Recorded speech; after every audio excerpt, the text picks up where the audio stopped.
पूज्य मालिक को प्रणाम। सभी बहनों और भाइयों को मेरा प्रणाम।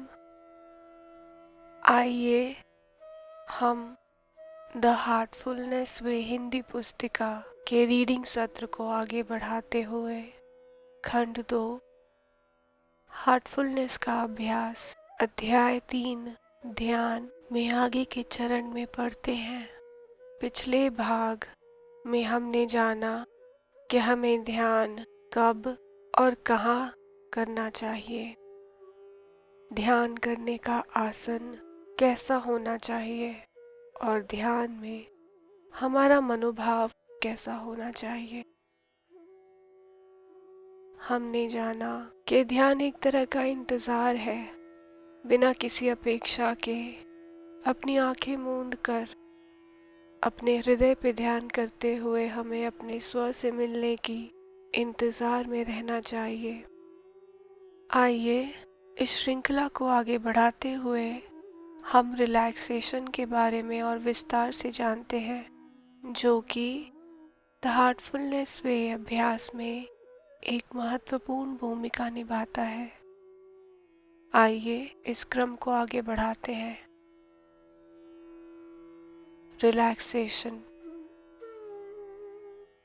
रिलैक्सेशन की विधि हार्टफुलनेस के 3 मूलभूत अभ्यासों की पूरक है। उन अभ्यासों की तुलना में इसे अभी हाल ही में जोड़ा गया है। इसके अतिरिक्त रिलैक्सेशन की विधि पूरी तरह से आध्यात्मिक अभ्यास नहीं है।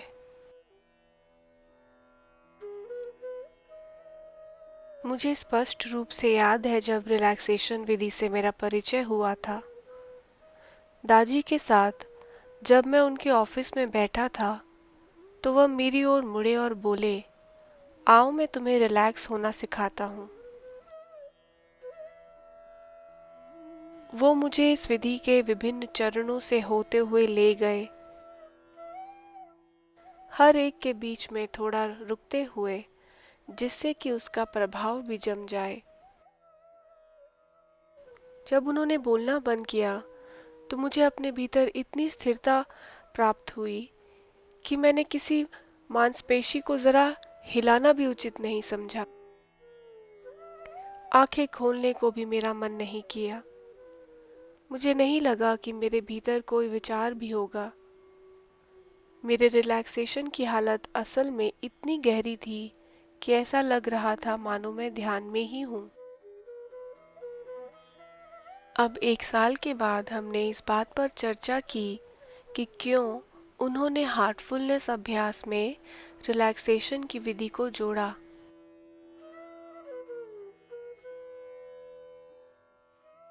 मुझे लगता है कि पुराने समय में रिलैक्सेशन ज़्यादा आसानी से हो जाया करता था। उन्होंने कहा, हमारी जीवन शैली तब अलग थी। आजकल हमें जागरूक रहते हुए रिलैक्स होना पड़ता है। देखिए क्या दशा हो गई है हमारी। अब हमें प्रयास रहित सहज स्थिति में पहुंचने के लिए प्रयास करना पड़ता है। ध्यान के लिए सहजता जरूरी है, परंतु होता क्या है कि हम शारीरिक और मानसिक दोनों ही प्रयास करने की कोशिश करते हैं। जब हम ध्यान में बैठते हैं तो स्वयं को लगातार ठीक करते रहते हैं। हम अपने शरीर को, अपने विचारों को और अपनी जागरूकता को व्यवस्थित करते रहते हैं। अपनी बिखरी हुई चेतना को स्थिर करने के लिए हम बार बार प्रयास करते हैं। इस सारे अभियान में क्या हम स्थिरता पा सकते हैं? इससे तो हम और भी अधिक अस्थिर हो जाएंगे, मैंने कहा। स्थिरता की खोज उल्टा हमें अस्थिर कर देगी और तब हम तनाव में आ जाते हैं, दादी बोले। हम दबाव महसूस करने लगते हैं। हो सकता है कि मैंने आपको प्रयास रहित होने के लिए कहा, या मैं आपको खुलापन अपनाने के लिए या फिर कोई मांग या हट छोड़ने के लिए कहूं, और आप मान भी जाएं और कहें, हाँ, मैं ध्यान में कोई प्रयास नहीं करूंगा, मैं किसी चीज की तलाश या मांग नहीं करूंगा, लेकिन क्या होता है जब आप सचमुच ध्यान करते हैं? उन्होंने प्रश्न को कुछ देर के लिए ऐसे ही छोड़ दिया। फिर बोले, हिमालय की तलहटी में एक छोटा लड़का रहता था। एक सुबह जब वो उठा तो उसने एक योगी को आकाश में उड़ते देखा। छोटा लड़का बड़ा प्रभावित हुआ। जितना ही वह उसे उड़ने वाले योगी के बारे में सोचता, उतनी ही उसकी इच्छा उस योगी की भांति उड़ने की होती। उसने उसे खोज लेने का निश्चय किया। उसने एक छोटा झोला भरा और सुबह सुबह निकल पड़ा। चारों ओर मालूम करने और कुछ उल्टा सीधा घूमने के पश्चात कुछ गांव वालों ने उसे उस आदमी की झोपड़ी की ओर भेज दिया। मैं आपकी तरह उड़ना चाहता हूँ, लड़के ने कहा। योगी ने कहा, ठीक है, क्यों नहीं, मैं तुम्हें सिखाऊंगा, लेकिन इसके बदले तुम्हें मेरे साथ कई वर्षों तक मेरा नौकर बन के रहना होगा। तुम्हारे 15वें वर्ष की पहली पूर्णिमा को मैं तुम्हें यह तरीका सिखाऊंगा। इसलिए वह लड़का उसी के साथ रहा। वह कुएं से पानी लाता, जलाने के लिए लकड़ियां इकट्ठी करता, योगी का सारा खाना पकाता। इस कठिन कार्य से उसे बिल्कुल भी परेशानी नहीं होती। वह बड़ा उत्तेजित था कि बड़ी जल्दी वह उड़ने लगेगा। अंततः वह दिन भी आ गया। खुशी से भरा वह युवक दौड़ता हुआ अपने गुरु के कमरे में घुस गया। गुरुवर, आज पूर्णिमा की रात है, कृपया मुझे उड़ना सिखाएं। जरूर, मैं तुम्हारी मदद करूंगा, योगी ने कहा। आज मध्य रात्रि को ध्यान करना, लेकिन कुछ भी हो जाए बंदरों के बारे में मत सोचना। हो सकता है कि मन में तुम्हें लगे कि वे कूद रहे हैं, नाच रहे हैं या तुम पर झपटने आ रहे हैं, पर उनके बारे में सोचना मत, तभी तुम्हें शिक्षा मिलेगी। तो वो लड़का बोला, अरे ये तो बहुत आसान है, कोई बंदर नहीं, ये तो मैं कर सकता हूँ। आधी रात को वह छत के ऊपर बैठ गया और उसने अपनी आंखें बंद कर ली। सबसे पहली चीज जो उसके मन में आई थी वह था एक बंदर। मुझे तो बंदरों के बारे में सोचना नहीं है, उसने कहा। उसने उसके बारे में न सोचने का प्रयास किया, लेकिन बार बार बंदर ही आ रहे थे। सारी रात वह बंदरों से लड़ता रहा।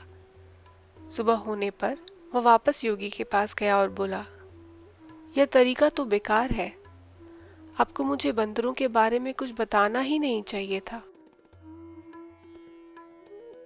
तो देखें कि उस लड़के का उड़ने का सपना धूमिल हो गया, क्योंकि बंदरों के बारे में ना सोचने पर ही उसका सारा ध्यान था। सिखाने के बावजूद भी बंदरों के बारे में न सोचने के प्रयास से बंदर आते ही रहे। कुछ न करने का प्रयास उल्टे ही नतीजे देता है, और किसी तरह यदि आप जागरूक रहकर अपना प्रयास छोड़ने में सफल भी हो जाएं, तब भी आप अनजाने में प्रयास करते ही हैं। आप अचेतन रूप से प्रयास करते हैं, आपके वश में कुछ नहीं रहता। तो देखें कि प्रयास को रोकना बड़ा मुश्किल है। अपने ऊपर प्रयास रहित स्थिति थोपने के लिए आपको जिस प्रयास की ज़रूरत होती है, उससे बड़ा कोई प्रयास आपके लिए हो ही नहीं सकता। इसका उल्टा प्रभाव होता है। मैंने पूछा, हमारा स्वभाव इतना प्रयासरत रहने का क्यों है? दाजी ने बताया, प्रयास की जड़ें बेचैनी की हमारी मूल अवस्था से जुड़ी हुई हैं।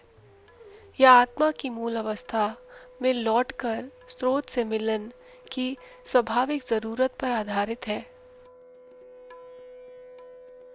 वास्तव में बेचैनी इसी को कहते हैं, और यही वह वजह है जो हमें आध्यात्मिक जिज्ञासु भी बनाती है।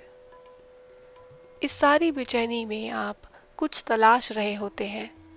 वर्तमान क्षण में जो असंतोष और अस्थिरता आप महसूस कर रहे होते हैं, उसे आप भागने की कोशिश करते हैं। इससे भी ज्यादा आप यह आशा रखते हैं कि अगला क्षण आपके लिए संतोष और शांति लेकर आएगा। इस बीच आप अपने भूतकाल को दोहराते रहते हैं। आप इससे दोहराने से भी डरते हैं।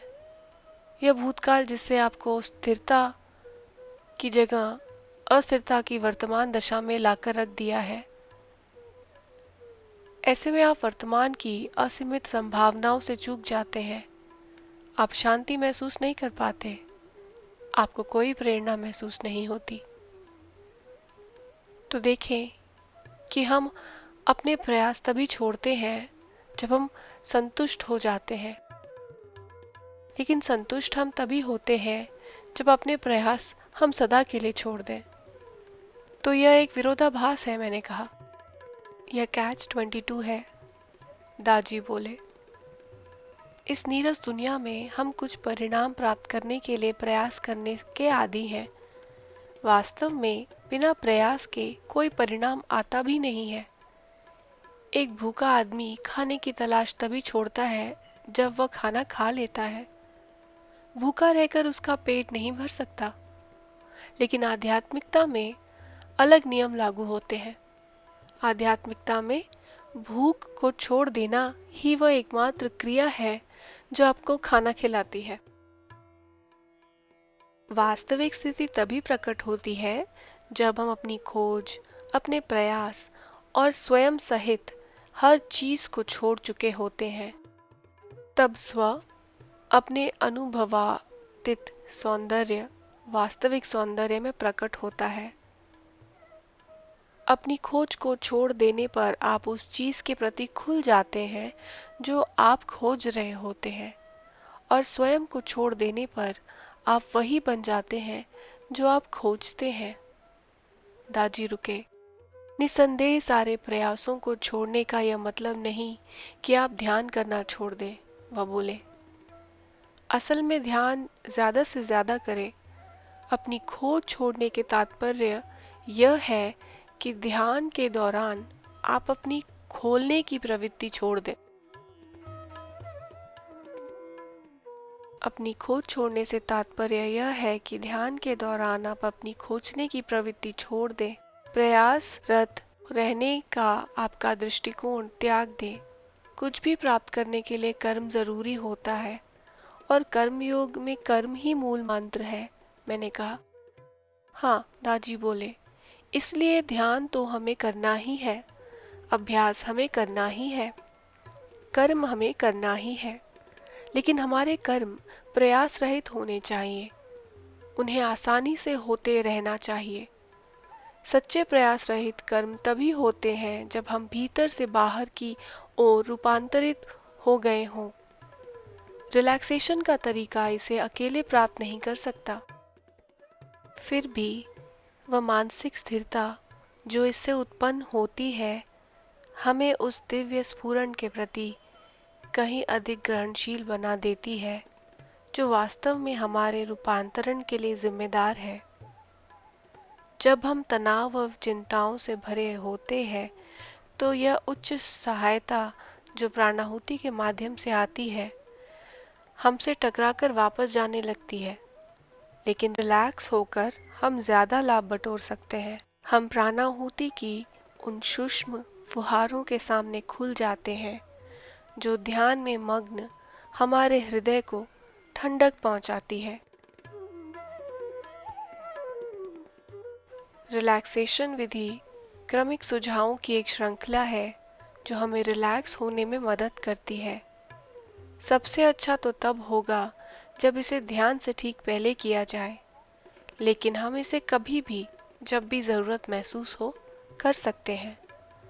आप भी दूसरों को यह सुझाव बोलकर रिलैक्स होने में उनकी मदद कर सकते हैं। इन सुझावों को अक्षरशः याद करने की ज़रूरत नहीं है। रिलैक्सेशन विधि के सार को समझ लेने के बाद आपके अपने शब्द अंतर्बोध से स्वयं निकल लेंगे। कुछ समय के बाद तो आपको इस विधि की ज़रूरत भी नहीं पड़ेगी। पूरी प्रक्रिया से आपको इतने विधिवत तरीके से नहीं गुजरना पड़ेगा। एक ही सांस में आप स्वयं को पूरी तरह से रिलैक्स कर पाएंगे।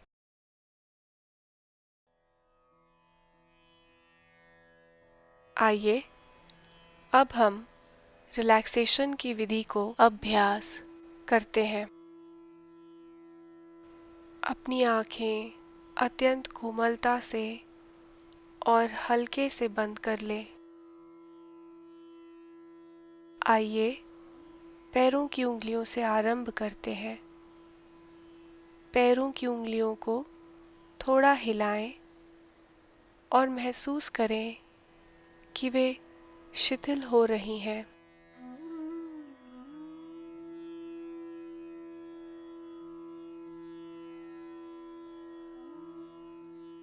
अपने टखनों और पैरों को ढीला होता हुआ महसूस करें।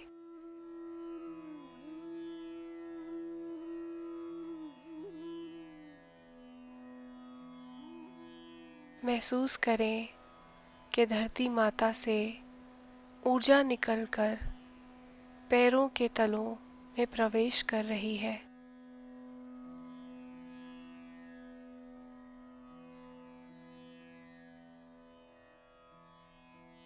महसूस करें कि यह पैरों से होकर घुटनों की ओर बढ़ती हुई टांगों को शीतल कर रही है।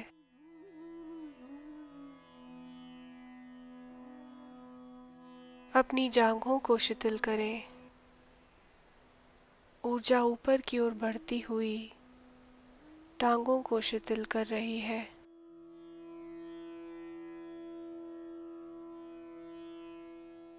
अब अपने कूल्हे, कमर और पेट को गहराई से शिथिल होने दें।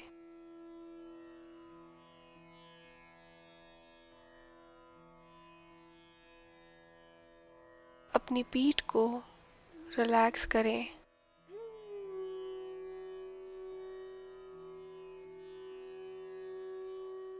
ऊपर से लेके नीचे तक पूरी पीठ रिलैक्स हो गई है।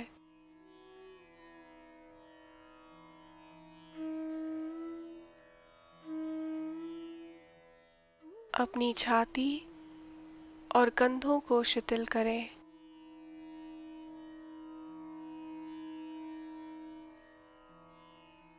अपने कंधों को पिघलता हुआ महसूस करें।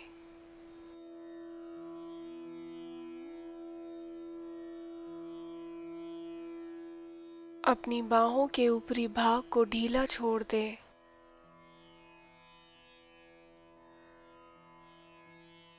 बाहों के निचले भाग की सभी मांसपेशियों तथा हथेली व उंगलियों को उनके सिरे तक शिथिल होने दें।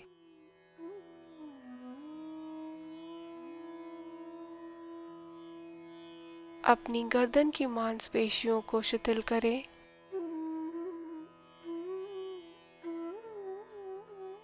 अब चेहरे की ओर ले जाएं।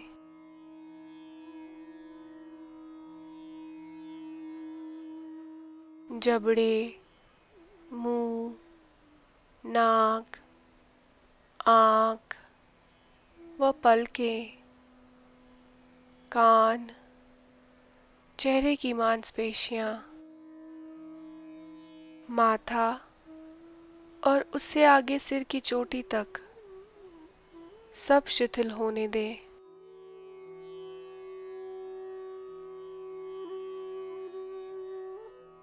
महसूस करें कि किस प्रकार आपका पूरा शरीर पूर्ण रूप से शिथिल हो चुका है।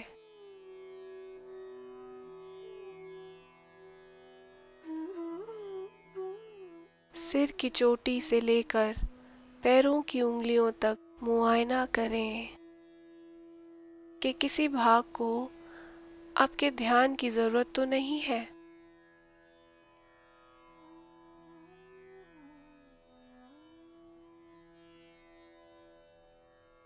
पुनः उस जगह तक जाएं और उसे रिलैक्स करें। अपना ध्यान अपने हृदय की ओर ले जाएं।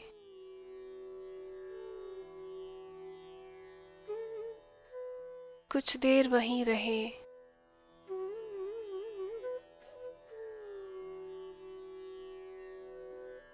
अपने हृदय में विद्यमान प्रेम व प्रकाश में स्वयं को डूबा हुआ महसूस करें। स्थिर व शांत बने रहें।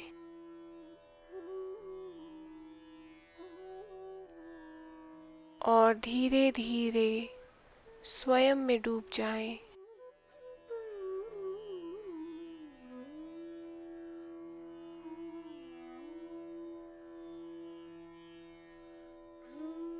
जब तक आपको यह न लगने लगे कि आप बाहर आने के लिए तैयार हो गए हैं, इसी स्थिति में डूबे रहें।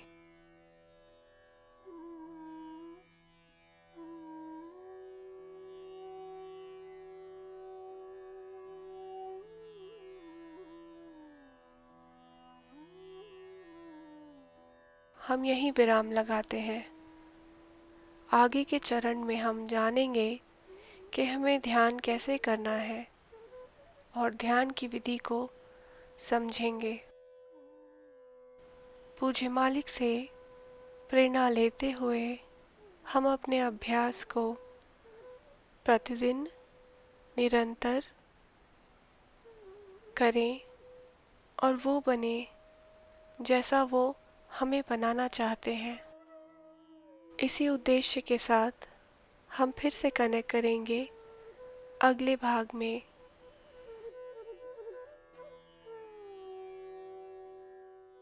मैं आशा करती हूँ कि मेरे द्वारा किया गया ये प्रयास आपको अच्छा लगा, और अगर हाँ तो इसे ज़रूर लाइक करें, बेल आइकन को दबाएं और सब्सक्राइब करें ताकि अगला भाग का नोटिफिकेशन आपको मिल जाए।